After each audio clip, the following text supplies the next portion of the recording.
Hello, my name is Claire Painter and I'm a Florence Nightingale Scholar. This presentation is my abstract from the Senior Leaders Programme.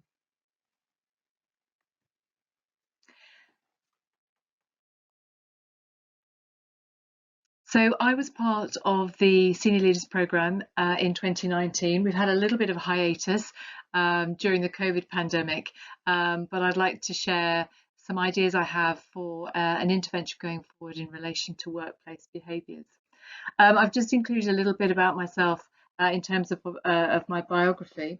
Um, but I was extremely lucky to join the Senior Leaders Programme in 2019.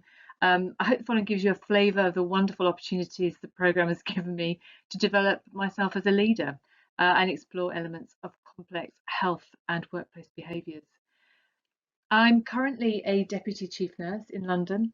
I have a diverse corporate portfolio, including areas such as patient experience, equality, issues for patients, and safeguarding, and so forth.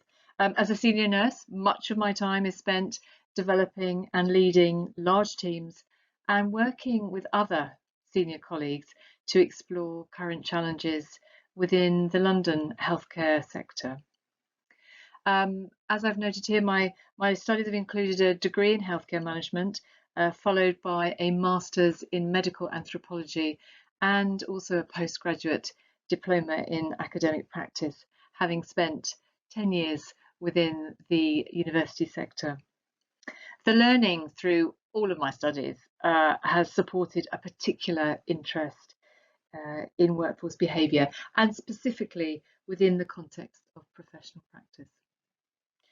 As part of my scholarship, I will be joining Oxford University High Performance Leadership Programme later this year. Again, somewhat delayed by COVID, but enormously excited about joining that in November, where I hope to continue my focus of work in organisational development.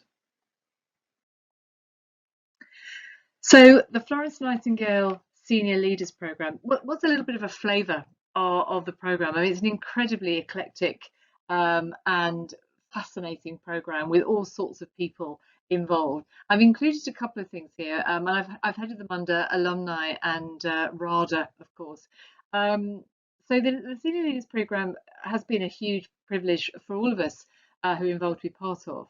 You very quickly realise that alumni reach to all corners of the nursing and midwifery world, reaching the very top and spreading out to create, well, a force really of like-minded, focused individuals drawn together by the desire to grow professionally and shine a light on the unique contribution nurses and midwives bring.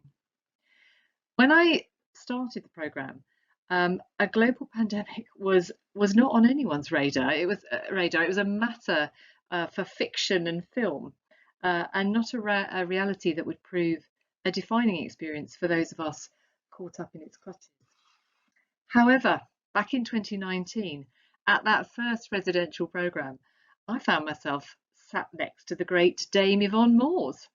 Smart, opinionated, incredibly charming. I thought, this is going to be good.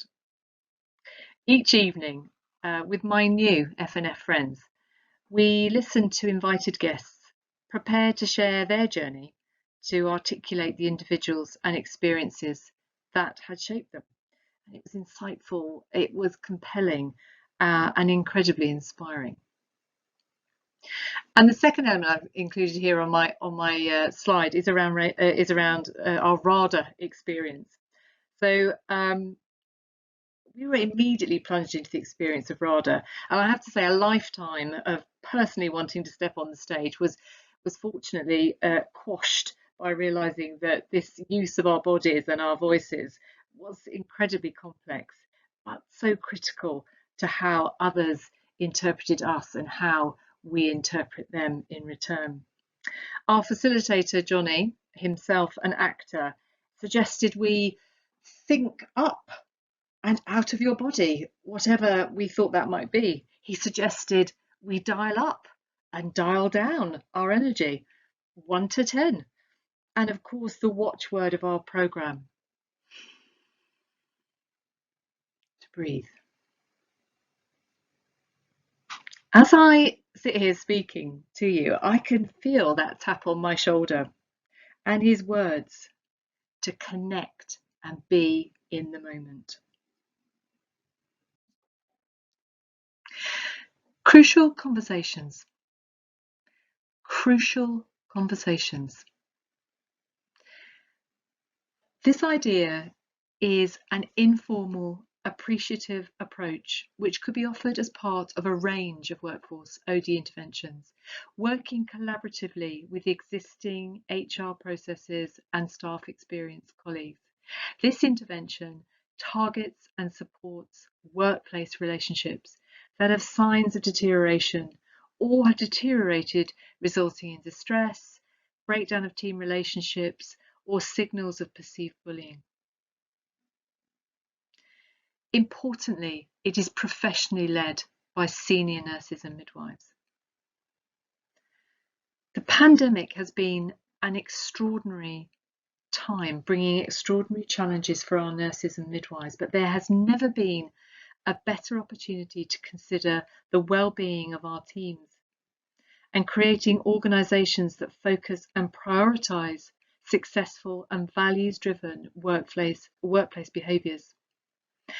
Healthy organisations have great, honest, regular and transparent engagement as a norm, recognising problems long before they become distracting or toxic.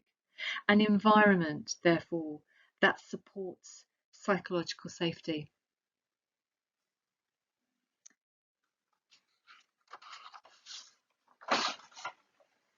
This seems such a simple idea, but often the processes we use, HR, employer relations, are the very processes that set off increasingly negative triggers. Micromanagement, loss of autonomy, suggesting ineffectiveness, improvement notices, for example. Opening up the conversation. Tell me what's been happening. Tell me, in your own words, how can I help you resolve this?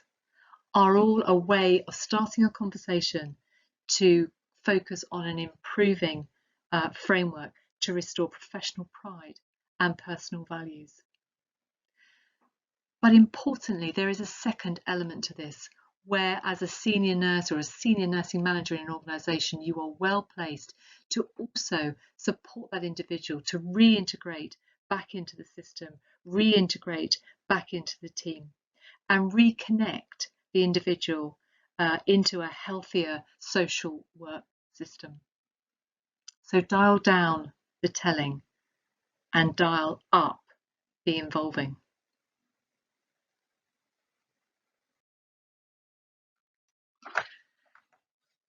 What is the impact and influence that I see in this? Well, clearly nobody wants anyone to feel that they're being bullied or excluded, and sometimes these behaviours can become increasingly undermining and fractious within the workplace, sometimes to the point where relationships deteriorate to such a level that people can't work together. If we understand, as Roger Klein suggested at a meeting I went to that he facilitated in 2020, he talked about inclusion and compassion and staff engagement as key parts of psychological safety within teams. And he noted that they're crucial to effectiveness, safety and staff well-being. So we know what works.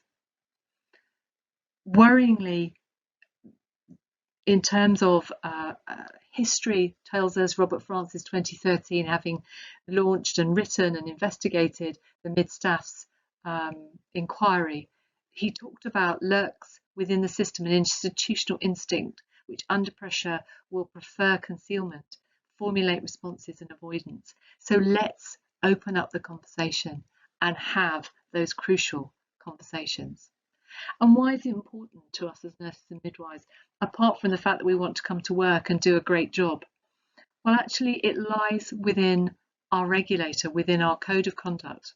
It lies within us as professionals. And I've just included here a quote from the 2017 paper Enabling Professionalism, which was a joint paper between the Chief Nursing Officer of the UK and the NMC.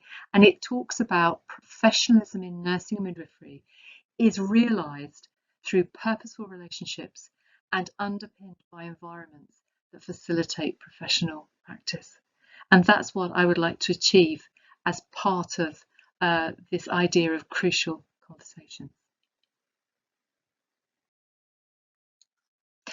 Lastly, I'd like to say a huge thank you. I'd like to thank my sponsor, Health Education England. Their enormous generosity, both to myself, previous scholars, and I know future scholars, is absolutely essential in supporting, obviously me, but nursing and midwifery leaders of the future. So a huge thank you to Health Education England. I would also like to thank Baroness Mary Watkins, who has been my mentor for the last 2 years through the Foundation Programme, Senior Leaders Programme. The Baroness is an extraordinary woman, and her placement in the House of Lords means that we have a voice for mental health and a voice for mental health nursing and mental health capacity. She's an extraordinary lady. I was very glad to be privileged to work with her over the last 2 years. And lastly, my huge thank you to Professor Greta Westwood and the Florence Nightingale Foundation. I've had a fantastic couple of years.